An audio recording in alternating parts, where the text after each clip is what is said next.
ये बातें प्रत्येक हिंदू, प्रत्येक सनातनी को जानना अति आवश्यक है। और ये बातें कोई अनर्गल नहीं है, समय को व्यतीत करने के लिए नहीं है।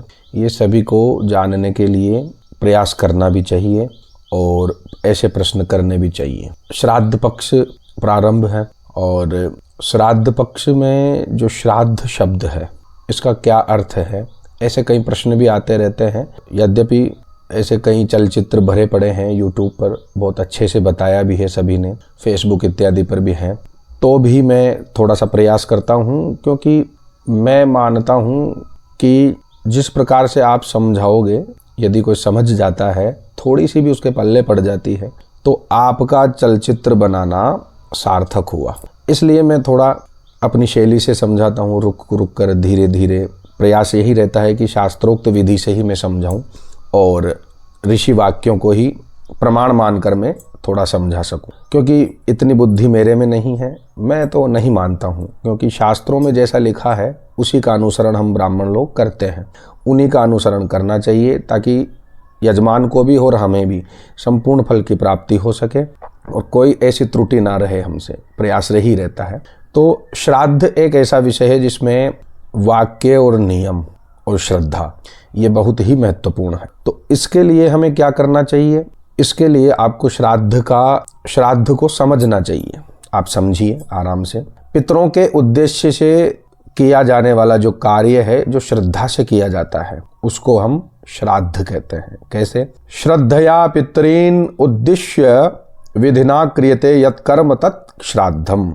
श्रद्धा से ही श्राद्ध शब्द की निष्पत्ति होती है। श्रद्धार्थ मिदम श्राद्धम, श्रद्धया कृतम संपादितमिदम, श्रद्धया दीयते यस्मात् तच्छ्राद्धम तथा श्रद्धया इदम श्राद्धम। अर्थात अपने मृत पितृगण के उद्देश्य से श्रद्धा पूर्वक किए जाने वाली कर्म विशेष को श्राद्ध शब्द के नाम से जाना जाता है। और इसे ही हम पितृयज्ञ भी कहते हैं।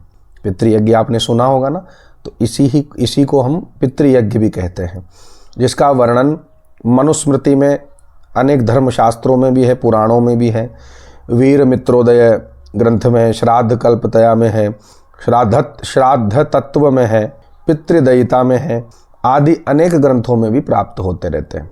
अब उनको पढ़ना चाहिए, नहीं पढ़े तो ब्राह्मणों से सुनना चाहिए, जो प्रमाण सहित बताते हैं, जो शास्त्रोक्त ही वार्तालाप करना पसंद करते हैं, ऐसे ब्राह्मणों से आपको सुनना चाहिए। अब महर्षि पाराशर के अनुसार देखिए क्या कहते हैं महर्षि पाराशर। देश काल तथा पात्र में हविष्यादि विधि द्वारा जो कर्म तिल, जौ और कुशा या दर्भा और मंत्रों से युक्त होकर श्रद्धा पूर्वक किया जाए, वही श्राद्ध होता है। महर्षि बृहस्पति तथा श्राद्ध तत्व में वर्णित महर्षि पुलस्त्य के क्या वचन हैं, आप सुनिए क्या वाक्य हैं उनके। जिस कर्म विशेष में दुग्ध घृत यानी घी, दूध, मधु यानी शहद और सुसंस्कृत यानी अच्छी प्रकार से पकाए हुए उत्तम व्यंजन हो और श्रद्धा पूर्वक पितृगण के उद्देश्य से ब्राह्मणा आदि को प्रदान किए जाते हैं, उसे भी श्राद्ध कहते हैं। इसी प्रकार ब्रह्म पुराण में भी श्राद्ध का लक्षण लिखा है।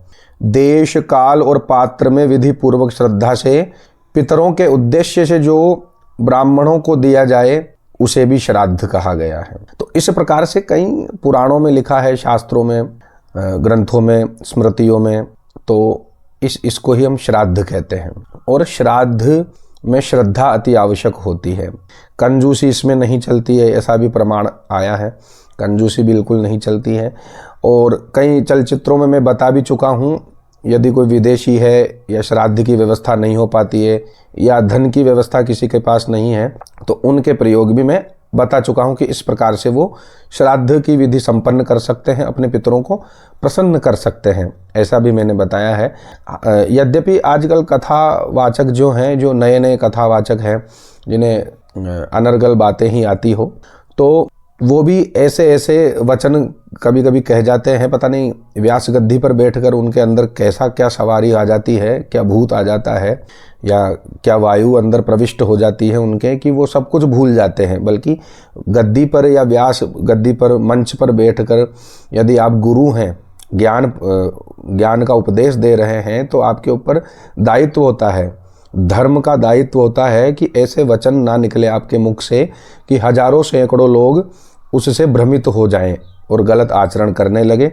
इसलिए ध्यान देवें, आप प्रमाण भी माने, ऋषि वाक्यों को ही प्रमाण माने, तो शास्त्रों को ही पढ़कर, पुराणों को ही पढ़कर, अध्ययन करके, अध्ययन करवा कर, दान देकर, दान लेकर, यजन याजन ये जो हम ब्राह्मण लोग करते हैं, इसी से हमारा जीवन यापन भी होता है और हमें शुभ फल की प्राप्ति भी होती है। तो हमारा कर्तव्य ये होता है कि यजमान के लिए हम कल्याण की भावना रखें।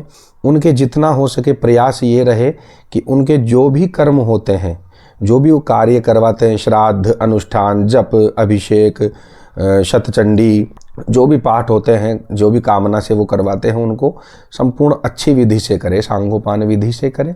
और यदि समय का अभाव हो, धन का अभाव हो, व्यवस्थाओं का अभाव हो, तो उनका भी जो विकल्प होता है उस विधि से करें, किंतु कल्याण की भावना भी रहे। इसलिए इस प्रकार के चलचित्र में बनाते रहता हूँ।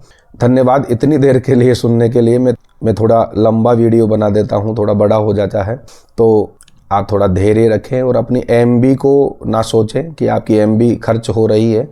एमबी खर्च हो रही है, एमबी बचाने के चक्कर में अपना परलोक ना ठुकरा देवे। इसलिए परलोक को भी सही रखें, परलोक को बचाएं। इस लोक में तो जो हो रहा है ठीक है। हर हर महादेव, नारायण नारायण।